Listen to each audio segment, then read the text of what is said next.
Many people around Columbus are completely unaware of what happens inside City Hall, but each day their lives are impacted by the decisions made here. From the roads we drive on, to the water we drink, to the sidewalks in our neighborhoods, to the parks we explore, to the public safety we enjoy, people are working day in and day out to make our lives better. Welcome to Council in 90, where we share stories about what's happening in your community through the work done here at City Hall. I'm your host, David Miller, and today on Council in 90, we're sitting down with Councilmember Mitchell J. Brown to discuss what Columbus is doing for our senior population. Councilmember, thank you for joining us. Certainly, David. So you chair the Veterans and Senior Affairs Committee. What is that experience like? For me, it's fantastic. Being a former veteran, I was a medic in the Air Force and served during the Vietnam War. And I am a senior citizen also. So I have a keen sensitivity for both issues, but there's nothing better than helping seniors and nothing better than helping our veterans be able to acclimate and get the services that they need. Well, that's pretty, well, it's nice that you fit in both quadrants of your committee area. But so Columbus has been experiencing a tremendous growth lately, and we're projected to gain 1 million more people by 2050. What does that growth mean for members of the senior community in Columbus? Well, it's very significant because seniors, there's been studies that show that they want to age in place. They want to age in their homes. And anything that we can do as far as City Council to make sure that happens for them in a comfortable environment is really, really important. From home repairs to transportation. And those areas we can expand on, but that's really significant for our senior citizens. I think we're supposed to average something like 10,000 people turn 65 every day. So the numbers are staggering. And they all vote, so that's important to me. Of course it is. Well, we want everyone to vote. Yes. So you mentioned transportation and aging in place. What are some of the other issues that are faced by the senior community? Well, the senior community also preparedness for emergencies, being able to get to their doctor's appointments, getting their groceries delivered or picking up their respective groceries. All those kinds of things that others take for granted become significant for seniors. So you're talking about keeping people in their homes. What types of needs and what needs to happen to keep that happening, I guess? Well, first and foremost, we are continuing to educate seniors about the opportunities that are available for them with regards to the Central Ohio area on aging, and the programs that are available for folks, from Meals on Wheels, for example. We have a holiday coming up very soon. We have Thanksgiving, and you'd be amazed how many individuals are not going to be able to partake in the family tradition of Thanksgiving because they're seniors, maybe because they're alone, they don't have, their spouses have passed away, their children don't live close by. All that comes into play for a senior. So being able just to deliver a meal on Thanksgiving is pretty special. So keeping these houses affordable is essential to keeping people in them. What kinds of work is the city doing to keep those places where seniors are living affordable so that they can stay? Well, the complexities of that is home repair. And whether or not, when you're a senior citizen, you're probably on a fixed income, and your medical care becomes primary as opposed to your home care, but you still have to take care of your home. So such things as yard work, roof repair, sealing the windows in the wintertime, as we're about to experience very, very shortly. Those kinds of circumstances for seniors are very, very important. And so we want to make sure they have access to the services that are available to take care of all that. You mentioned that isolation sometimes is an issue. Can you just talk about that issue? Because I imagine a lot of people listening to the podcast version of this Council 90 are more of the younger generations. So explain a little bit about what seniors facing with isolation. Let me give you an example. Yeah. A friend of mine, he's in his 80s.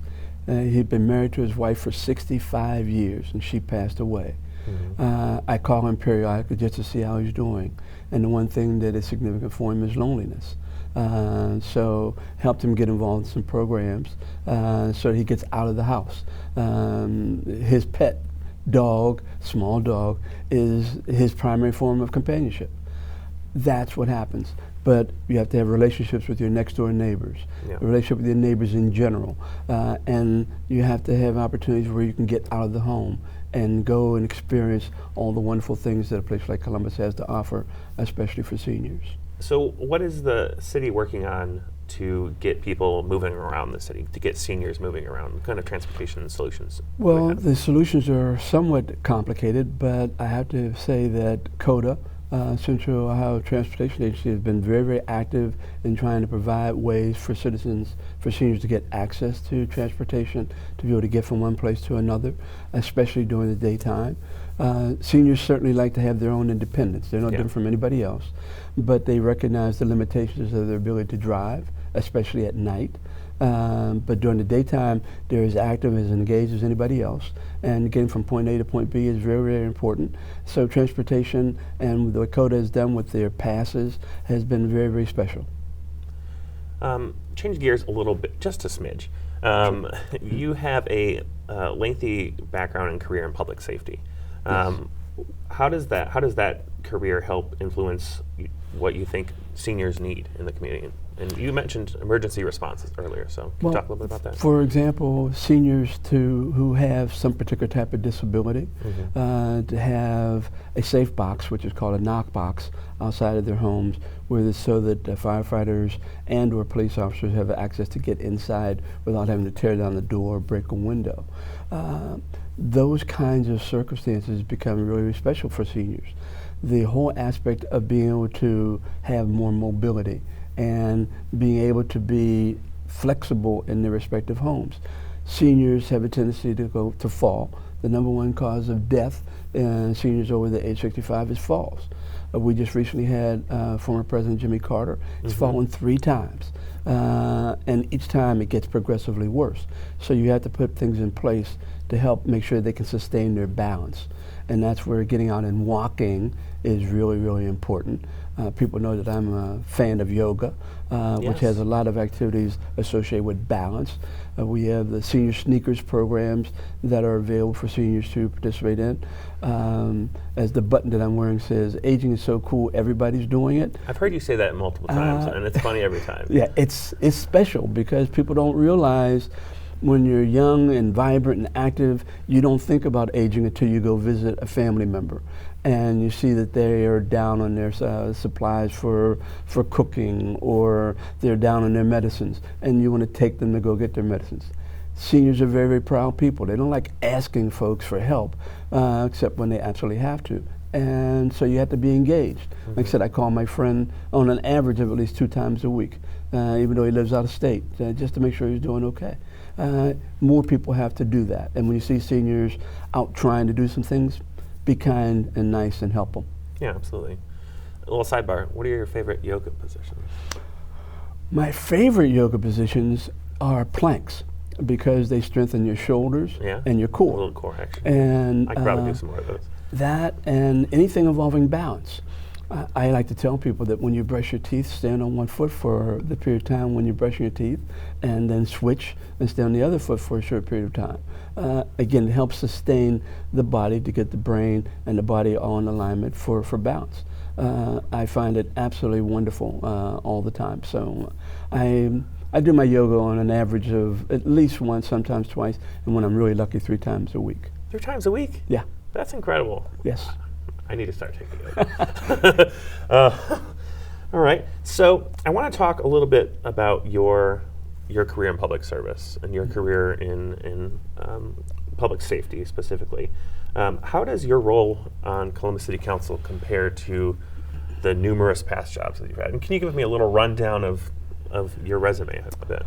A little rundown of my resume. Well, like I said, I was a paramedic during the Vietnam War in the Air Force. I came home and I became a paramedic with the University of Pittsburgh with a program called Freedom House, which was long before most people even knew about EMS back in the day. We're going to circle back to that in a second. And it was really special. Then I became an administrator at the University of Pittsburgh in emergency medicine, teaching physicians about emergency medicine. I got recruited to come to Cleveland in the early 80s, in 1980 actually, to run their emergency medical service system. I did that for 5 years. Then I got promoted or asked to become the safety director for the city of Cleveland.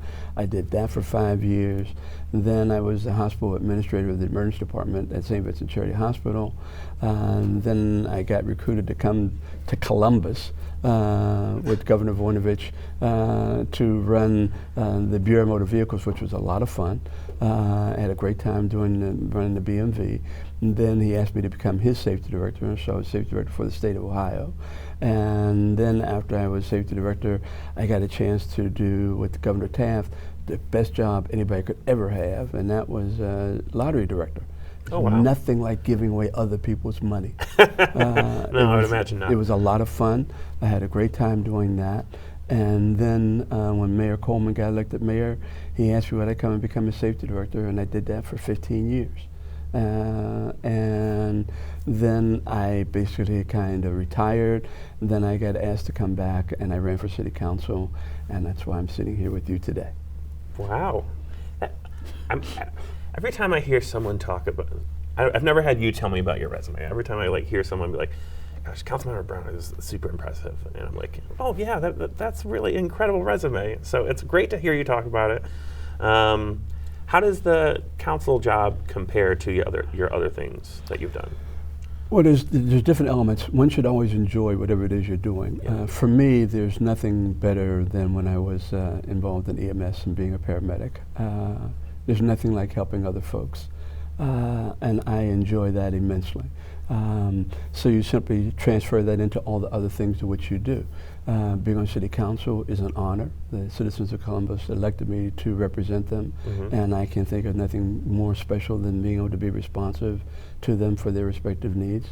Recognizing my background in public safety, I take on the issue involving public safety as a legislative component. It's a different kind of responsibility, but I feel compelled to make sure that our safety forces have the resources that they need to do the job. It is very, very involved. Not a friend of mine who was in Massachusetts, a firefighter, recently died in the line of action. It's really sad. I had a nice family, and he saved 2 other fellow firefighters. There's nothing like being able to help somebody else and make them feel good, and all you get is a thank you, and that's enough. Yeah. So I want to circle back to the EMS stuff. Sure. So I've heard, around City Hall that you were one of the people that actually pioneered modern EMS and paramedics. Can you tell me a little bit about that time in your life? Because you're kind of a hero to EMS across the country. I got involved in emergency medicine in 1969 when I got out of the Air Force. People weren't doing the things they're doing now, except in the community which I was associated with in Pittsburgh called the Hill District. A friend of mine, Dr. Peter Saffer, was teaching a group of individuals about what he was calling becoming an ambulance attendant. And he's the father of CPR and teaching people how to do mouth-to-mouth breathing, and that it was saving lives. The premise was that you bring the care to the patient, not the patient to the care. During the Vietnam War, we would go out and take care of our fellow military personnel and then bring them back to the MASH units and then bring them to the bigger hospitals. And we were having great success with it. His concept was, why can't you do that in our urban environments? And so we started to do that in Pittsburgh in the early 70s. And it was revolutionary at the time because very few people were doing what we were doing. And people in our community were surviving and living through things that other folks were dying from. And so before we started shooting, you told me about responding to a very specific person in Pittsburgh, and you had to go up a couple flights of stairs to get to him? Well, that very specific person was Fred Rogers, Mr. Rogers. His home was in a part of Pittsburgh called Shadyside. Okay. And he had had some medical problems, and so they called us to come and transport him to the hospital. And so myself and my partner responded, and he lived in a very nice home, 2 levels, and they said he got sick and he went upstairs and went to bed. We had to carry him down the steps So I told him, next time you get sick, stay on the first floor, and makes it a lot easier for us to carry you out. And we took care of him. And when he got released from the hospital, he came past the office to tell them, to tell the staff to make sure that the guy that took care of him, which was me, that he appreciated me pointing out that the next time he got sick, he was going to stay on the first floor. That's pretty funny. That's a good story. And so I just want to kind of wrap up with one final question for you. You were the public safety director during September 11th, 2001. Yes. Can you tell me a little bit about what that day was like for you? It was a beautiful day, actually. Outside, I was on my way into work when I got a phone call informing me that there had been a plane crash into the World Trade Centers. Okay, I'd been in the World Trade Center, so I could understand that happening. But then when the second one hit, we got a hold of the mayor, and everything just sort of went into slow motion in the sense of our reaction to what was going on. We put our safety forces, primarily our police, on 12-hour shifts. We looked at the areas that we were most vulnerable with our utilities and made sure that we had people stationed there to be able to protect our utilities. And then there was an issue of watching the skies because there were no planes in the skies. And we were like that for 3 days. It was really, really special, a scary time. But for me, what was probably the most significant was the individuals who were on the plane in Pennsylvania. Yeah. The courage that people don't really understand to say, we're not going to let a plane crash into the Pentagon, and to call your loved ones and tell them, you're not coming home. We're going to make sure these people don't do that, is something that always resonates with me. I can't begin to imagine what it would take to do that. But our city was safe. We got better as a result of it, and a variety of different things with regards to our Emergency Operations Center, our preparation, our communications, our utilities. All of them are more secure as a result of what happened at 9/11. And the fact that we lost so many people in New York is really, really sad. Yeah. Well, sorry to end on a somber note, but thank you for being here. By all means. Councilmember Brown. David, good seeing you again. Yeah, good to see you. Take care.